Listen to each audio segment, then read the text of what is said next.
KBS 한민족 방송을 사랑해 주시는 동포 여러분, 안녕하셨습니까? 보고 싶은 얼굴, 그리운 목소리, 이소연입니다. 코로나19 때문에 오도 가도 못하거나 아니면은 정말 생이별을 하고 있는 분들이 의외로 많습니다. 그중에는 코로나19로 하늘길이나 바닷길이 막히면서 한국이나 중국에 발이 묶인 동포들이 꽤 많으세요. 이제 하늘길은 열리긴 했지만 비행기 표를 구하기가 정말 하늘의 별따기입니다. 중국으로 들어가는 비행기가 많지도 않을 뿐더러 항공권이 최소 2배 이상 비싸졌다고 하네요. 몇 달째 한국과 중국을 오도 가도 못하고 속만 끓이고 있는 우리 동포들은 하루빨리 고향에 갈 수 있는 날을 간절히 바라고 있습니다. 자, 오늘 보고 싶은 얼굴, 그리운 목소리 첫 곡 이선희의 노래입니다. 안부. 소슬한 바람이 마음에 불어 나비 힘든 나라 마음이 타. 동포 여러분의 편지 사연으로 함께하는 시간 행복우체통입니다. 수요일에 편지 손님 동포 세계신문의 김용필 대표와 함께하겠습니다. 어서 오십시오. 네, 안녕하세요. 제가 방송을 하면서 네. 정말 마스크를 쓰고 방송을 하게 될 줄 이런 날이 정말 이거 뭐라고 얘기해야 될지 모르겠는데 저희가 요즘에 이 사회적 거리두기 때문에 네. 방송할 때도 마스크를 쓰고 방송을 하거든요. 네, 네. 혹시 저희가 최대로 정말 정확하게 발음을 해드리고 있습니다만은 조금이라도 좀 이상한 발음이 있더라도 우리 들으시는 동포 여러분 이해를 좀 해주시기 바랍니다. 깝깝하진 않으시죠? 네, 이제 뭐 일상화돼 가지고요. 어느 정도 네. 이제 적응이 됐어요. 그렇죠. 네. 네. 이 코로나19 때문에 중국으로 다시 돌아가지 못하고 네. 또 한국으로 오고 싶어도 못 오시는 분들 엄청 많으시죠? 이 법무부가 매달 이 통계 월보를 발표하는 게 있어요. 네. 그래서 제가 코로나19가 지난 2월부터 이렇게 창궐하기 시작했잖아요. 네. 그래서 그때 이후로 이 하늘길, 바닷길이 막히기 시작하고, 그래서 여기서 체류 만료가 되면은 중국에 가야 되는데 가지 못하고 이 국내에 계속 이제 계시는 분들이 얼마나 될까 한번 이렇게 따져봤어요. 네. 그러니까 8월 말까지 그렇게 되시는 분들이 한 중국 동포만 한 7만 명 될 것 같아요.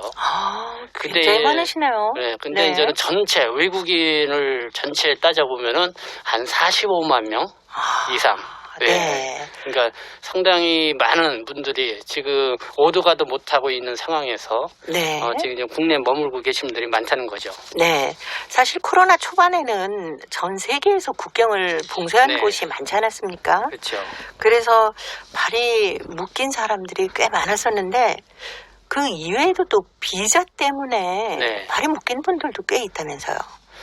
일단은 비자 문제는 중국 측에서는 지난 3월 후반기서부터 이 모든 비자 발급이나 이걸 아주 엄격하게 했고, 네네. 우리 한국 정부도 4월 달 들어서면서 이 비자 발급을 상당히 엄격하게 했죠. 그리고 또 이미 발급된 비자를 그 단기 체류 비자 같은 경우요. 그러니까 중국 같은 경우는 5년 복수 비자를 외국인들에게 많이 내줬는데 이런 거는 잠정 효력 정지 상태로 했죠. 그리고 신규 비자 발급을 잘 안 해줬기 때문에. 네. 그래서 새롭게 한국에 들어오는 외국인들은 그래도 없는데 일단은 국내에서 체류 자격이 이제 만료가 돼서 출국해야 되는 사람들이 출국하지 못하는 문제가 계속 누적되어서 생기는 게 있죠. 네. 그래서 이분들은 뭐 방문 취업 체류 자격 동포들 많이 계시잖아요. 네네. 특히 체류 그걸 유예라고 그래요. 출국 유예. 예. 그러면 건강보험 혜택도 못 받고 그러니까요. 일도 못 하고 그 아무것도 못 하는 거죠. 그러니까 이런 분들이 상당히 생계에 막막해서 네. 어려움을 호소하시는 분들도 많아요. 네. 뭐 나라에서 좀 여러 가지 혜택을 주고 있긴 합니다만은 어떻습니까? 지금 그래서 계속 그냥 그만 목소리를 내고는 있는데요. 네. 아직 뭐 국내 여건이나 뭐 내국인 위주로 이렇게 좀 많이 생각들을 해서 외국인들은 다소 좀 소외되는 부분들이 많이 네. 있죠. 뭐 그나마 뭐 서울시 같은 경우는 국가인권위원회에서 저번에 공고를 해서 외국인들에게도 어떤 재난기본금 네네. 뭐 이런 거를 지원을 하라. 뭐 경기도하고 서울시에 공고를 했었잖아요. 근데 뭐 경기도는 재원이 마련하지 못했는지 받아들이지 못했고 네. 서울시 같은 경우는 그래도 그나마 이제는 그 재난지원금을 좀 지원을 해주겠다 해서 거기에 대해서 그래도 그나마 이제는 외국이나 동포분들은 조금 고맙게 생각하는 면이 있죠. 네. 항공료도 상당히 많이 올랐다면서요. 결국은 이제는 항공료죠.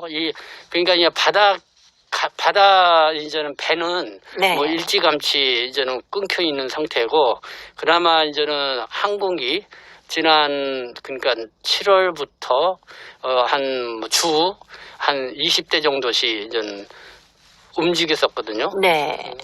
근데 이제 연기를 많이 이용하잖아요, 교프들이요. 그렇죠. 연변 지역에. 네. 그게 6개월 만에 8월 20일 날 운행을 했었어요.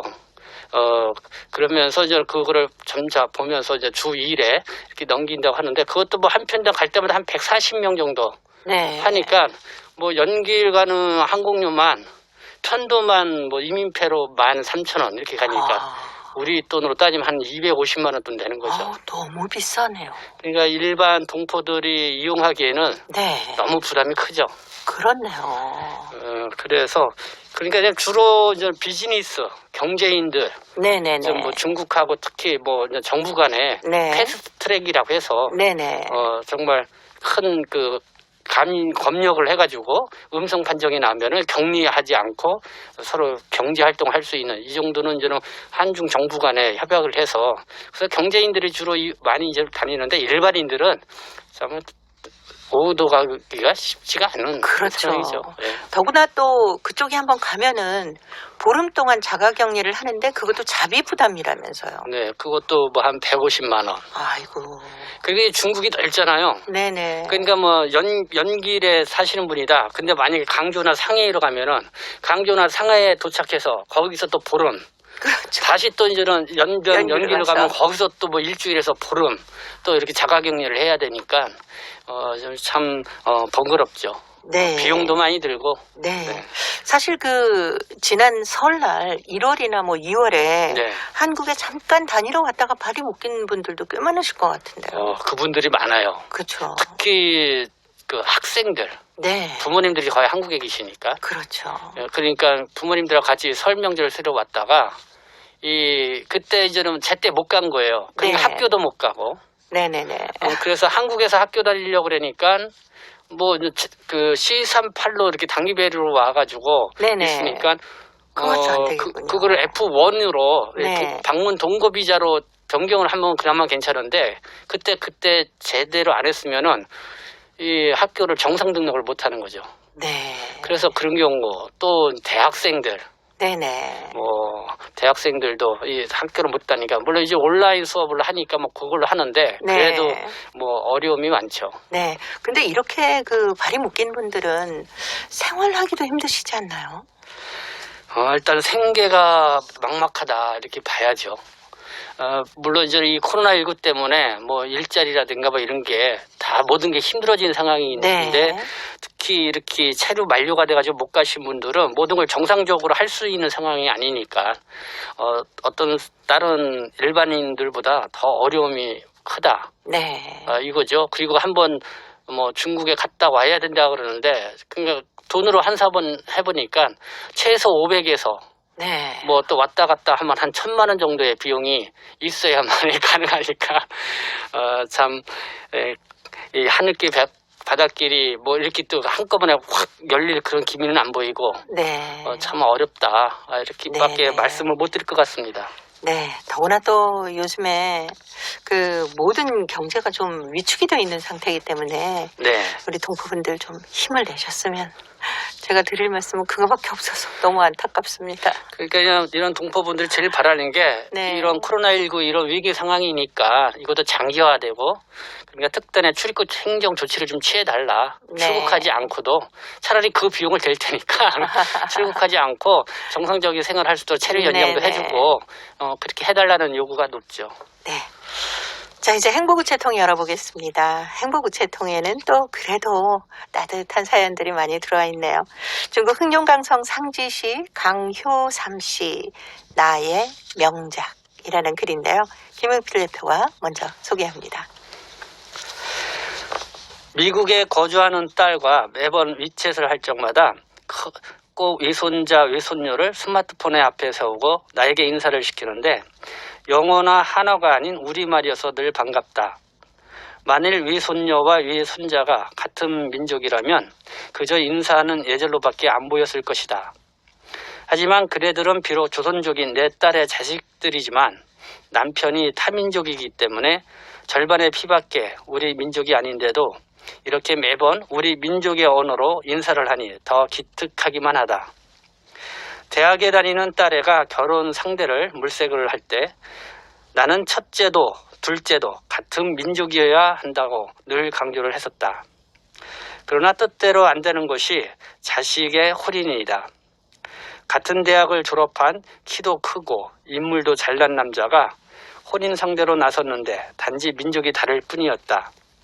후에 사이도록 왜 하필 타민족인 내 딸을 얻었는지 물으니까 자기는 조선족을 좋아하기 때문이란다. 미국 유학을 마친 사위가 그곳에 정착하게 되어 딸도 같이 가게 되었다. 떠나는 날 나는 딸에게 다른 부탁은 않고 아이들이 자라서 말을 할 때 꼭 우리 민족의 말과 글을 가르쳐서 알도록 하라. 이것이 한평생 글을 쓴 아버지의 소망이라고 하였다. 그래도 바쁘고 배워야 하는 것이 많은데 차마 말까지 가르쳐주랴 했는데 딸은 정말로 실천한 것이다. 말뿐만 아니라 노래까지 배워서 어릴 때 조선민족의 어를 심어준 것이다. 말은 그 민족이다. 조선민족의 말을 함으로써 위송군들은 자신들이 절반의 피가 조선족임을 알게 되었고 그 조선족인 어머니를 더욱 이해하게 될 것이다.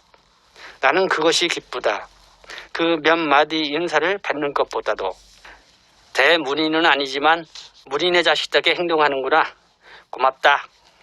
아버지의 뜻을 받들어 자식들에게 우리말을 가르쳐주니 어릴 때부터 우리 민족학교에서 우리말을 배운 것이 헛되지 않구나. 나는 잘 쓰나 못 쓰나 평생 우리 글을 써왔다. 그러나 재주가 모자라서 명작을 써내지 못했지만 대신 나의 자식들을 어릴 때부터 우리 민족학교에 보내 우리 말과 글을 배우게 한 것밖에 없다. 또 아들, 딸들이 대를 이어 후손들에게 우리 말과 글을 알도록 한 것, 그것이 최고의 명작이다. 그것은 글을 쓰는 목적이 자신의 명예도 있지만 민족의 대를 잇고 정체성을 확보하는 데 기여하는 만큼 이 명작은 그 어느 명작보다 값지다고 생각한다. 네. 중국 흑룡강성 상지시의 강효삼 씨가 보내오셨던 나의 명작이었습니다. 평생 동안 이 글을 많이 쓰신 분인데 네. 이렇게 자녀분들과 또 손주들까지 우리말과 글을 쓸 수 있도록 만든 게 나의 최고의 명작이다라고 써오셨습니다. 정말 우리나라 사랑, 우리말과 글에 대한 사랑이 대단하시죠? 네, 그런 거를 아주 물씬 그래서 느낄 수 있습니다. 근데 우리 강효삼 선생님이 지금 한 70대 이상 되시잖아요. 네네네. 근데 이 말씀하신 것처럼 정말 이 70대 이상 되시는 분들은 아들, 딸이 결혼할 때 네. 야, 너는 차민족하고 결혼하면 안 돼.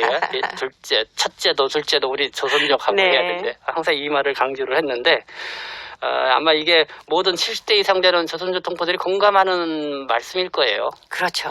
네. 네.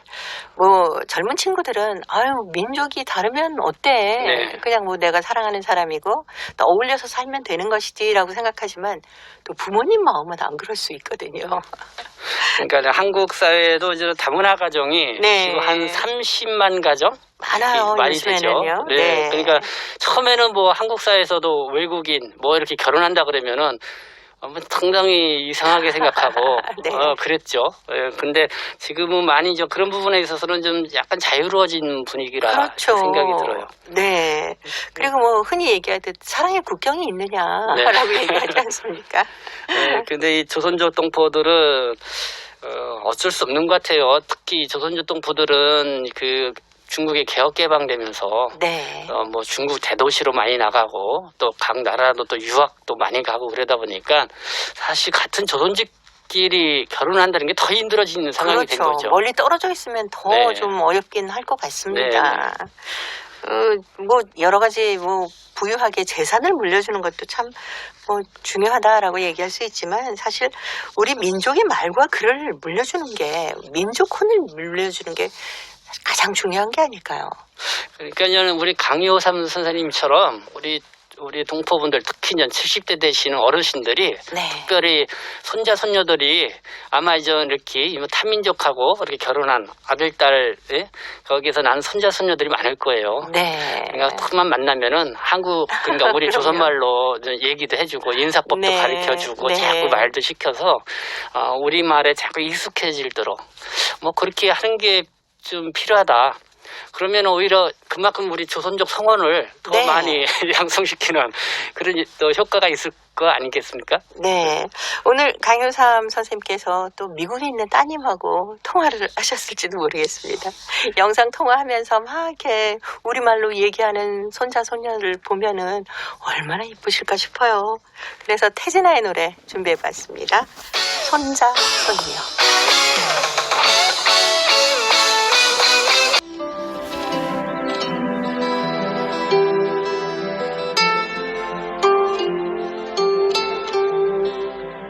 동포 여러분의 따뜻한 사연으로 아름다운 추억을 만들어 드립니다.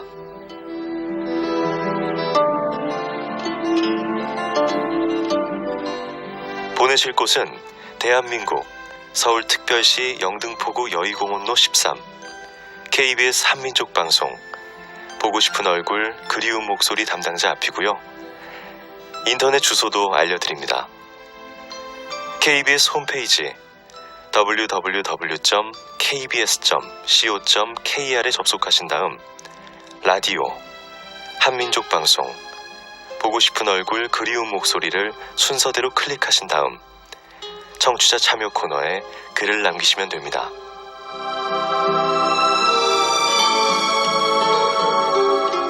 정다운 이야기와 아름다운 음악이 있는 보고 싶은 얼굴 그리운 목소리 동포 여러분과 늘 함께하겠습니다.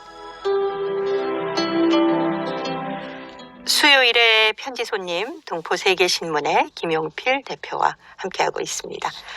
자, 오늘 두 번째 사연은 중국 길림성 용정시 윤희봉 학생이 보내왔습니다.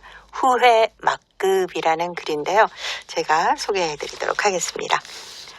나의 할머니는 너무도 일찍 세상을 뜨셨다. 100살 노인도 많은 지금 세월에 70세도 넘기지 못한 69의 세상을 떴으니 너무 아쉽다. 더구나 집 생활이 구차해서 고생고생 하셨다는 할머니가 끝내 좋은 집에서 살아보지도 못하고 헐망한 초가집에서 세상을 떴으니 참으로 슬픈 일이었다. 전에 아빠께서 이렇게 말씀하셨다. 희봉아, 그 할머니와 할아버지는 시골에서 농사를 지으셨단다. 아빠가 중학교 때 할아버지가 중풍으로 돌아가셨지. 할머니가 더 고생하셨지. 농사를 짓는 것만 해도 힘든데 닭도 키우고 돼지도 키우고 또 산나물도 캐고 산딸기도 따서 시장에 나가서 팔면서 손이발이 되게 이렇게 일을 하셨어. 아빠는 할머니의 외아들이고 나는 아빠의 외동아들인지라 할머니는 이런 나를 매우 예뻐했고 힘든 살림에도 불구하고 나에게는 늘 좋은 것만 사주셨다. 그런데 나는 한때 이런 할머니를 미워했었다. 할머니가 중풍에 걸려서 자리에서 일어나지도 못할 때였다. 어머니는 할머니의 뒷시중을 드느라고 출근도 제대로 못하셨다. 이걸 본 나는 이런 생각이 들었다. 할머니가 돈을 다 써서 나는 뭘로 맛있는 걸 사 먹지. 그때 겨우 7살이었던 나는 이런 어처구니 없는 생각을 하면서 할머니의 병이 빨리 낫기를 바랐다.